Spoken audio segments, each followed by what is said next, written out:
Now अब हम लोग इस क्वेश्चंस के ऊपर ध्यान देते हैं। इस क्वेश्चंस में आपके पास क्या है कि two side A B and B C, ठीक है, एंड जो है मीडियन ए डी ऑफ एक ट्रेंगल, मतलब एक ट्रेंगल आपके पास है। जैसे मान लीजिए ये आपके पास क्या है, एक ट्रेंगल है। आप ये सपोज कीजिए ये आपके पास एक ट्रेंगल है, इसमें ए है, ये आपके पास बी है, ये आपके पास सी है, ठीक है। तो इस ट्रेंगल में आपके पास ये कह रहा है कि एक side A B B C and एक मीडियन है ए डी। तो यहाँ से एक मीडियन जो है ड्रॉप करते हैं, ठीक है। तो ये मीडियन जो होता है ये अपोजिट साइड्स के, ठीक है, कि मिड पॉइंट को क्या करता है, ये मीट करता है।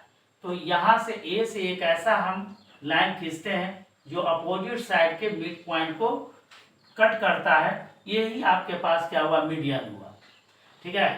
तो आपके पास correspondingly equal to P Q Q M and क्या है, and the median P M of triangle P Q R. एक अनदर ट्रायंगल भी आप यहाँ पर बनाइए। सपोज कीजिए कि ये आपके पास एक अनदर ट्रायंगल है, क्वेश्चंस के अकॉर्डिंग ये आपके पास P है, ये आपके पास क्या है, ये Q है, और ये आपके पास क्या है, ये R है, ठीक है। तो यहाँ पर एक अनदर ट्रायंगल है, यहाँ से ऐसे भी। तो इस ट्रायंगल में आप क्या देख रहे हैं कि यहाँ पर भी आपके पास एक मीडियन है, ठीक है। ये मीडियन आपके पास PM है, ठीक है। तो P से एक मीडियन जब खींचेंगे, ड्रॉ करेंगे, तो इसके सामने वाला साइड जो QR है, इस QR के मिड पॉइंट को आप नोट कीजिए। तो ये आपके पास एक मिड पॉइंट है, इसको हम पॉइंट M लेट कर लेते हैं। तो इस सामने वाले वर्टेक्स से इस मिड पॉइंट को मिलाने वाला ये लाइन हुआ, यही आपके पास क्या है, मीडियन है, ठीक है। तो इस क्वेश्चन के अकॉर्डिंग ये कह रहा है कि two side A B and B C, ठीक है, एंड मीडियन ए डी। तो यहाँ से ए बी और यहाँ से बी सी, ठीक है, एंड आपके पास है median of this triangle A B C, ठीक है, are correspondingly equal to P Q Q R. तो यहाँ से ए बी आपके पास है पी क्यू के कॉरेस्पॉन्डिंगली बराबर है अकॉर्डिंग टू क्वेश्चन, एंड जो ये बी सी आपके पास है क्यू आर के कॉरेस्पॉन्डिंगली बराबर है। तो यहाँ से ये बी सी जो होगा ये आपके पास क्या है, ये क्यू आर के कॉरेस्पॉन्डिंगली बराबर है, and as well as median of this triangle A D is equal to P M of this triangle P Q R. Means जो है ये आपके पास साइड क्वेश्चन में ये इसके क्या है, ये इक्वल है।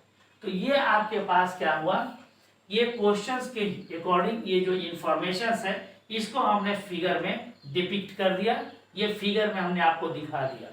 अब इस क्वेश्चंस में ये कह रहा है कि यहाँ से triangle A B C, triangle A B C और ये पी क्यू आर, ये दोनों ट्रायंगल आपस में कॉन्ग्रुएंट होगा, ठीक है।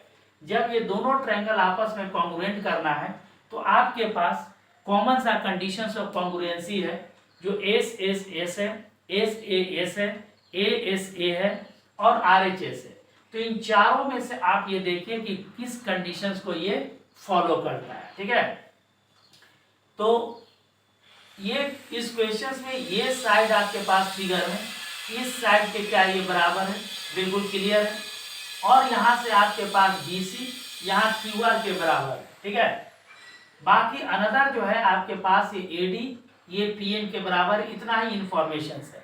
तो अगर ट्रायंगल ए बी सी अगर आपके पास पी क्यू आर के कॉन्ग्रुएंट अगर होगा तो इसका मतलब ये दो साइड जो इसमें आपके पास इक्वल है, अगर इसके बीच का एंगल ये और इसके बीच का एंगल अगर ये दोनों अगर आपका ये इक्वल हो जाता है, ठीक है, तब आप कह सकते हैं कि एस ए एस से ये दोनों ट्रायंगल जो है ये कॉन्ग्रुएंट होगा, ठीक है। लेकिन ये एंगल इक्वल है, ये आपको ये गिवन नहीं है। तो आपका सबसे पहला काम ये होगा कि इन दोनों एंगल्स को इक्वल करने की कोशिश कीजिए, ठीक है। तो एंगल को भी इक्वल करना हो या साइड को इक्वल करना हो, इन दोनों केसेस में आप कंडीशन ऑफ कॉन्ग्रुएंसी को अवश्य फॉलो करेंगे, ठीक है। तो यहाँ पर हम इस ट्रायंगल में सबसे पहले चल रहे हैं। अगर हम इस ट्रायंगल में अगर हम चलते हैं, ठीक है, और यहाँ से इस ट्रायंगल में चलते हैं, आप दोनों को कॉन्ग्रुएंट करने की कोशिश करते हैं, ठीक है। तो कॉन्ग्रुएंट कैसे करेंगे, तो सबसे पहले आप चलिए यहाँ से इन ट्रायंगल आप ए बी डी में चलते हैं, एंड आपके पास क्या होगा, ये ट्रायंगल पी क्यू एम में चलते हैं, यहाँ से पी क्यू एम में चलते हैं।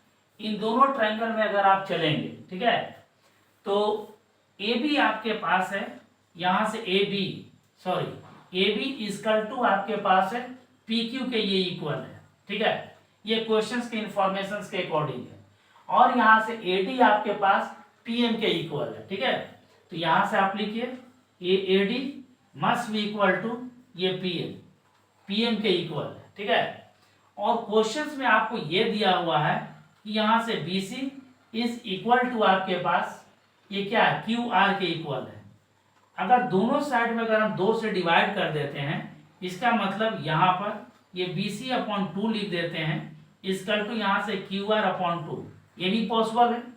और चूंकि ये मीडियन है, ठीक है, मीडियन है, तो हम 2 से अगर डिवाइड करेंगे तो इसका मतलब इसका हाफ ये बी डी, इसका हाफ आपके पास क्या होगा, ये क्यू एम के इक्वल होगा। तो बी सी बाई 2 को आप बी डी लिख सकते हैं, it means B D equal to आपके पास ये क्यू एम होगा, ठीक है। तो आप देखिए इन दोनों ट्रायंगल में अगर आप चलते हैं तो ये साइड इसके इक्वल है, ये साइड इसके इक्वल है, and this side is equal to this Q M, ठीक है। तो S S S condition of congruency आप क्या कर सकते हैं, यूज कर सकते हैं, ठीक है। तो फ्रॉम आप यहाँ से लिख सकते हैं एस से जब चलेंगे तो ये ट्रायंगल आपके पास ए बी डी, यहाँ से ए बी डी जो होगा ये कॉन्ग्रुएंट हो जाएगा ये ट्रायंगल आपके पास पी क्यू एम, यहाँ से ये पी क्यू एम होगा, ठीक है। ये दोनों आपके पास क्या होगा, ये कॉन्ग्रुएंट होगा। जब ये कॉन्ग्रुएंट हो जाएगा तो यहाँ से एंगल ए बी डी, सो आप लिख सकते हैं एंगल यहाँ से ए बी डी, ठीक है, इक्वल टू एंगल यहाँ से पी क्यू एम होगा, ठीक है। तो देखिए ट्रायंगल ए बी डी है, ये कॉन्ग्रुएंट होगा पी क्यू एम के। कैसे होगा, तो देखिए ये साइड और यह साइड, ये दोनों आपके पास ए पॉइंट पर मिल रहा है, और इसी के अकॉर्डिंग इस फिगर में अगर हम चलेंगे इस ट्रायंगल में, तो आपके पास इस साइड के इक्वल ये और ये दोनों जो है पी पॉइंट पर मिल रहा है। इसका मतलब ए के कॉरेस्पॉन्डिंगली आप क्या लिखेंगे, पी लिखेंगे, लिख दिया हमने, ठीक है। उसके बाद आप बी देखिए, बी आपके पास ये बी सी लाइन बी पर और यहाँ से ए बी लाइन बी पर मिड टुगेदर होता है। इसी के अकॉर्डिंग ये ए बी आपके पास क्या है, पी क्यू के इक्वल है, तो ये पी क्यू लाइन और यहाँ से क्यू आर दोनों क्यू पॉइंट पर मिड टुगेदर हो रहा है। इसका मतलब बी इक्वल टू आपके पास क्यू होगा, देन जो है डी इक्वल टू आपके पास एम होगा, ठीक है। तो ये दोनों आपके पास क्या हुआ, ये इक्वल हो गया, ठीक है।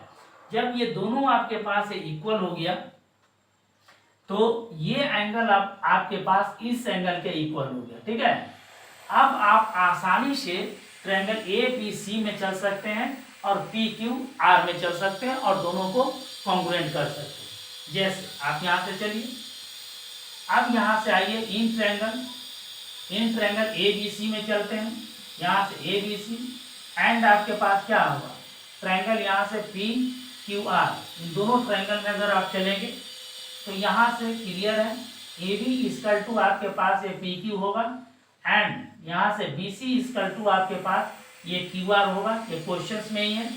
और उसके बाद ये एंगल आपके पास एंगल ए बी सी होगा इज इक्वल टू एंगल यहाँ से पी क्यू आर होगा, ठीक है। तो अब इन बड़े वाले ट्रायंगल में चलने के बाद ये भी आपके पास दो साइड और इसके बीच का एंगल इक्वल है, इसका मतलब side angle side condition of congruency का इस्तेमाल कर सकते हैं आप, ठीक है। तो यहाँ से आप लिखिए फ्रॉम ए से एस से अगर आप चलेंगे, ठीक है, तो ये आपके पास ट्रायंगल होगा ए बी सी। तो यहाँ से लिखिए ट्रायंगल यहाँ से ए बी सी, ये कॉन्ग्रुएंट हो जाएगा ट्रायंगल। अब यहाँ पर देखिए ये एंगल इस एंगल के इक्वल है, तो बी के कॉरेस्पॉन्डिंगली सीधा जो है आपके पास ये क्यू होगा, ठीक है। और बी ए लाइन, ठीक है, बी से एक लाइन ए तक जा रहा है और यही साइड इक्वल यहाँ पर है, तो ये क्यू से पी तक जा रहा है। इसका मतलब ए के कॉरेस्पॉन्डिंगली आपके पास पी होगा। देन आफ्टर ये सी के कॉरेस्पॉन्डिंगली आपके पास क्या होगा, ये आर होगा। तो ट्रायंगल आपका A B C is congruent to triangle आपके पास पी क्यू आर के इक्वल होगा, ठीक है। तो इस तरह से जो है आप देखें कि जो आपको ये प्रूफ करना था ये आपके पास ये प्रूफ हो गया। ठीक है, तो ऐसे सवाल को प्रूफ करने के लिए, ठीक है, आपको डायरेक्ट कॉन्ग्रुएंट जो है नहीं होगा जब, ठीक है, तो किसी जो है हेल्प के थ्रू जो है किसी अनदर सेक्शंस को आप कॉन्ग्रुएंट करने का पहले कोशिश कीजिए। ठीक है, जो रिक्वायरमेंट है क्वेश्चंस के अकॉर्डिंग। ठीक है, तो वो जब आपके पास जो है जब ये प्रूफ हो जाएगा, ठीक है ना, जब इक्वल हो जाएगा तो आप जिसको आपको कॉन्ग्रुएंट करना है उसको फिर कंसीडर करेंगे और उसको यूज करेंगे तो आप आसानी से इसको सोल्व कर सकते हैं। तो इस तरह से यहाँ भी आप ये देख रहे हैं कि ऐसे प्रॉब्लम को सोल्व करने के लिए ये कॉन्ग्रुएंसी ऑफ ट्रायंगल का हेल्प लेना पड़ता है और ज्योमेट्रिकल कॉन्सेप्ट को भी थोड़ा सा ध्यान में रखना पड़ता है। अगर इस तरह से अप्रोच लेंगे तो किसी भी सवाल को आप आसानी से बना सकते हैं। ठीक है, तो आप इस तरह से जो है प्रॉब्लम को सोल्व करने का कोशिश कीजिए, आप भी इसको आसानी से बना सकते हैं। ठीक है, थैंक यू।